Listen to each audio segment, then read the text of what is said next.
Yang saya tanyakan ini Pak, masalah baru juga karena istri saya juga karena pernah muntah darah, Bapak apa ibu? dibawa ke memeriksa di rumah sakit, katanya paru-paru basah. Ini yang sakit bapak apa ibu? Istri Ya bapak ya? begitulah pertanyaan saya Pak. Ini istri bapak ya pak ya? Istri bapak yang mengalami muntah-muntah darah ini atau gimana bapak? Ya halo? Iya, istri saya ada kalau Umurnya berapa? mengeluarkan darah. Umurnya berapa? Umurnya 45 tahun. Ya, cukup bapak ya. Baik, terima kasih bapak Ari, Sulawesi. Semoga bermanfaat dari sini. Silakan sih. Ya. Iya. Bapak bisa menggunakan batu muntah darah itu seperti yang saya katakan tadi, bahwasanya ketika paru-paru lemah kemudian tidak bisa mengendalikan bebas mengalirnya energi dari jantung, nah kemudian darah akan haja bergejolak, kemudian darah akan keluar dari pembuluhnya, kemudian terjadinya pendarahan. Ini yang saya maksud tadi ya. Dan qadarullah, alhamdulillah ada bapak dari Sulawesi yang kemudian menanyakan hal yang tadi saya jelaskan. Ada beberapa hal yang bisa dilakukan oleh bapak. Yang pertama, bapak bisa menggunakan mengkudu, satu buah mengkudu, kemudian ditambah dengan satu ibu jari kunyit. Saya ulangi, satu buah mengkudu, kemudian ditambah satu ibu jari kunyit. Ya, kemudian direbus.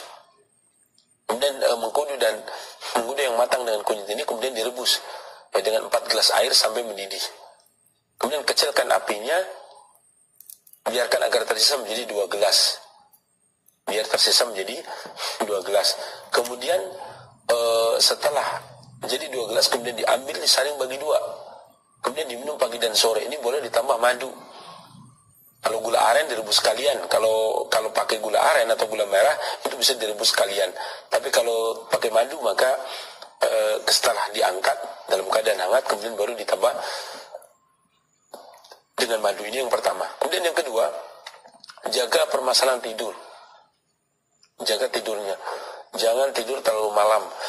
Ya usahakan habis Isya ya. Nanti sekitar jam 8, jam 9 pada Isya, kemudian selang setengah jam lah atau paling lambat setelah 1 jam kemudian tidur. Ya, maka menjaga tidur, mengistirahatkan ini bagus buat gangguan paru-paru basah, gangguan paru-paru bahkan yang muntah darah. Ada beberapa hal yang kemudian baik juga. Jadi diantaranya adalah lari-lari kalau dekat dengan pantai maka di pantai. Ya, karena kalau di pegunungan di pagi hari lari-lari itu banyak embun. Embun itu berair maka ini kurang bagus. Ya, kalau udara di pantai kalau dia pagi asal tidak dalam keadaan gelombang, tidak kencang, karena kalau gelombang kencang debur ombak ya itu sebenarnya mempengaruhi udara pantai. Itu akan dibawa oleh angin, kemudian akan terhirup oleh kita, itu pun kurang bagus. Tetapi ketika ombak dalam keadaan tenang, ya, kemudian jalan di pantai barang setengah jam atau 15, dan ketika matahari sudah muncul, ya, kemudian berendam sekitar sekitar 15 menit, ya, kemudian bangun lagi, jalan kaki lagi sekitar 15 menit, kemudian pulang. Ini juga bagus buat para penderita batuk muntah darah. Dan selanjutnya juga jangan tidur terlalu malam ya. Demikian, mudah-mudahan Allah angkat penyakitnya dan bermanfaat bagi yang lainnya selanjutnya.